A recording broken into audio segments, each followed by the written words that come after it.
नाजरीन आदाब, मैं हूं आपके साथ अबू हुरैरा। कश्मीर की आज की अहम और बड़ी खबरों पर एक नजर डालेंगे और बहुत जल्दी आज की कश्मीर की 10 बड़ी खबरों पर हम नजर डालेंगे। शुरुआत करेंगे आज की बहुत अहम खबर से। आज जम्मू कश्मीर के लेफ्टिनेंट गवर्नर मनोज सिन्हा बहुत अहम बैठक करने वाले हैं।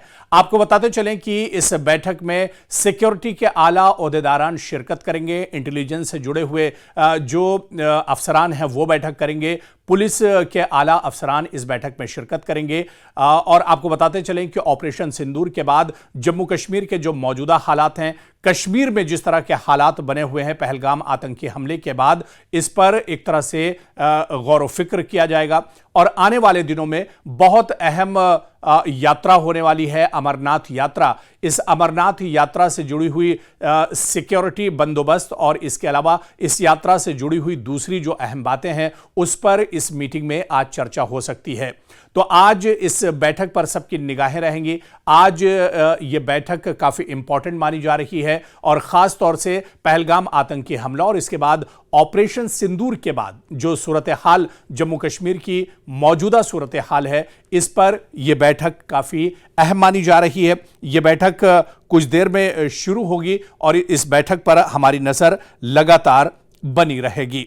इसके अलावा आज की जो दूसरी बड़ी खबर है उस पर भी हम नजर दौड़ाएंगे और आपको बताते चलें कि आज एक और बड़ी खबर, जी हां, जुनूबी कश्मीर के जिला शोपियां के डीकेपुरा इमाम साहब इलाके में सिक्योरिटी फोर्सेस ने कार्रवाई करके 2 मिलिटेंट मुआविन जो सहयोगी हैं आतंकियों के, उन्हें गिरफ्तार किया है। इनके पास से बड़ी तादाद में गोला बारूद भी मिला है। आपको बताते चलें कि लगातार जिस तरह से पहलगाम आतंकी हमला हुआ, इसके बाद सिक्योरिटी फोर्सेस ने अब जो OGW यानी ओवरग्राउंड वर्कर्स हैं उन पर नकेल कसना शुरू कर दी है। ओवरग्राउंड वर्कर्स जो हैं ये आतंकियों के सबसे बड़े मुआविन होते हैं और आतंकियों के सहयोगी होते हैं और यही जो लोकल जानकारी होती है वो एक तरह से आतंकियों को देते हैं। ऐसे में OGW के खिलाफ अब दायरा तंग किया जा रहा है और लगातार इनकी धड़पकड़ एक तरह से चल रही है और लगातार इन पर कार्रवाई की जा रही है। तो ये एक बड़ी खबर है और आपको बताते चलें कि सिक्योरिटी फोर्सेस इसे बड़ी कामयाबी के तौर पर भी देख रही हैं। इसी तरह से आज की एक तीसरी खबर आपको बताते चलें कि जम्मू कश्मीर और पूरे भारत में जिस तरह से ऑपरेशन सिंदूर की कामयाबी के बाद लगातार तिरंगा यात्रा निकाली जा रही है, ऐसे ही में जम्मू कश्मीर और ख़ासतौर से पूरे कश्मीर में भी तिरंगा यात्राओं का दौर चल रहा है, जहां पर जो बहादुर जवान हैं भारतीय सेना की, उनकी बहादुरी को एक तरह से सलाम पेश किया जा रहा है। और डिस्ट्रिक्ट शोपियां में भी तिरंगा यात्रा निकाली गई। डिस्ट्रिक्ट शोपियां बहुत अहम है। एक ज़माने में शोपियां जो था वो आतंकवाद का गढ़ माना जाता था, लेकिन उसी शोपियां में अब तिरंगा रैली निकाली जा रही है, आतंकवाद के खिलाफ आवाज़ उठाई जा रही है और इस तिरंगा रैली में बड़ी तादाद में लोग शामिल हुए और उन्होंने ऑपरेशन सिंदूर की तारीफ की और इसके अलावा भारतीय सेना के जवानों का जो जज्बा है, उनकी जो बहादुरी है, उसे भी एक तरह से सलाम पेश किया गया। एक और बड़ी खबर आगे बढ़ेंगे। आपको बता दें कि आज कंगन में, गांदरबल के कंगन एरिया में एक बड़ा हादसा पेश आया। आपको बताते चलें कि एक जवां साल लड़की जो है वो नाले में अचानक चेक अखल में एक नाले सिंध में वो लड़की फिसल कर गिर गई और उस लड़की की इस तरह से मौत हो गई।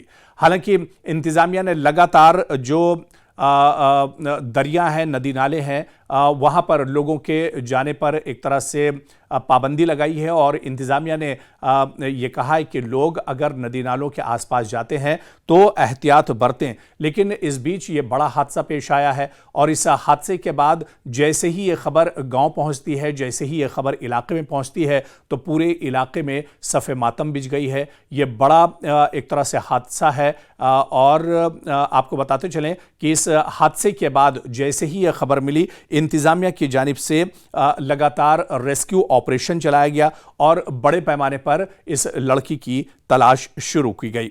वहीं पर एक और बड़ी खबर अब जुनूबी कश्मीर के जिला कुलगाम में है, जहां लगातार मौसम का मिजाज बदला है।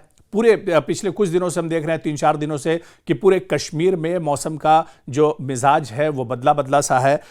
दिन में काफ़ी ज़्यादा गर्मी होती है और शाम होते होते तेज़ हवाएं चलने लगती हैं, और ये हवाएं इतनी तेज़ होती हैं कि देखते देखते आंधी तूफान में बदल जाती हैं। इसी तरह से जुनूबी कश्मीर के ज़िला कुलगाम में कल देर रात तेज़ आंधी आई, जिसकी वजह से काफ़ी ज़्यादा नुकसान उठाना पड़ा। हालांकि महकमे मौसमियात ने पहले से अलर्ट किया था कि तेज़ आंधी और तूफान आ सकती है, और ऐसे में लोग अगर ज़रूरी ना हो तो अपने घरों से बाहर ना निकलें। और जिस तरह से जुनूबी कश्मीर के कोलगाम इलाके में तेज़ आंधी और तूफान आई है, इससे काफ़ी ज़्यादा नुकसान उठाना पड़ा है। ख़ास तौर से किसानों को और बागवानों को इस आंधी की वजह से काफ़ी ज़्यादा नुकसान उठाना पड़ा है। मकामी लोगों को काफ़ी नुकसान हुआ है, और मकामी लोगों ने इंतज़ामिया से अपील की है कि उनके नुकसान की एक तरह से भरपाई की जाए। चलिए आगे बढ़ेंगे। एक और बड़ी खबर है, आपको बता दें कि पाकिस्तान जिस तरह से जब तनाव बढ़ा था भारत और पाकिस्तान के दरमियान, उस बीच में पाकिस्तान ने जो सरहदी इलाके हैं, एलओसी के इस पार के जो इलाके हैं, उन सरहदी इलाकों में जो रिहायशी इलाके थे उन्हें एक तरह से टारगेट किया था, और पाकिस्तान ने अपनी नापाक हरकत के चलते लगातार रिहायशी इलाकों को टारगेट किया था और रिहायशी इलाकों पर गोलाबारी की थी, जिससे काफ़ी ज़्यादा लोगों को नुकसान उठाना पड़ा था। इसी तरह से अखनूर तहसील के सीमावर्ती गांव मैघेरी में बीते दिनों पाकिस्तान के द्वारा जिस तरह से गोलाबारी की गई, पाकिस्तान की तरह से नापाक हरकत की गई, ऐसे में लोगों में काफ़ी डर था। लोग अपना गांव और घर बार छोड़कर एक तरह से चले गए थे, और अब लोग जब हालात बेहतर हुए हैं, जब सीज़ फायर समझौता हुआ है, अब सरहद पर एक तरह से अमन है, चहल पहल बढ़ रही है। जो लोग अपने घर बार छोड़कर गए थे वो अब अपने घरों को लौट रहे हैं। लेकिन आने वाला वक्त में इस तरह की परेशानी ना उठानी पड़े, आने वाले वक्त में इस तरह की दुश्वारियां ना हो। पाकिस्तान अगर आने वाले दिनों में कोई नापाक हरकत करता है, कोई गोलीबारी सरहद पर करता है, तो सरहद के लोगों को इस तरह की परेशानियों का सामना ना करना पड़े। ऐसे में मकामी लोगों ने इंतजामिया से अपील की है कि उनकी सुरक्षा का ख्याल रखा जाए, इलाके में बंकर बनवाए जाएं, जो पुराने बंकर हैं उनकी मरम्मत कराई जाए, और इसके अलावा जिस तेज़ी से आबादी बढ़ी है, ऐसे में बंकरों की और ज़्यादा ज़रूरत है। तो लोग इंतज़ामिया से अपील कर रहे हैं कि उनकी सुरक्षा का ख्याल रखा जाए, और सुरक्षा से मुताल्लिक जो बड़े कदम हैं वो एक तरह से उठाए जाएं।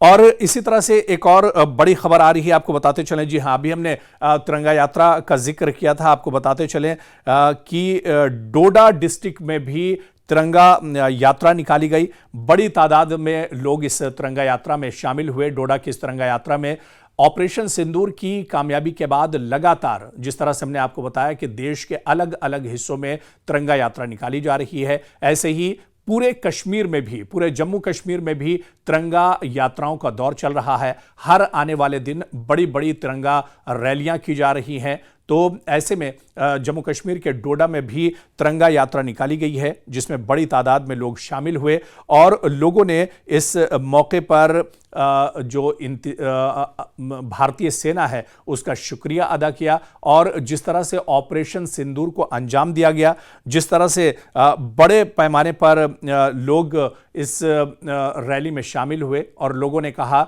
कि आतंकवाद को अगर ख़त्म करना है तो इसी तरह का जवाब आने वाले दिनों में भी पाकिस्तान को देना होगा। आतंकवाद के जो आका हैं उन्हें इसी तरह की कार्रवाई करनी होगी, सख्त कार्रवाई करनी होगी। और इस मौके पर भी लोगों ने तिरंगा यात्रा में जमकर ऑपरेशन सिंदूर की तारीफ की है।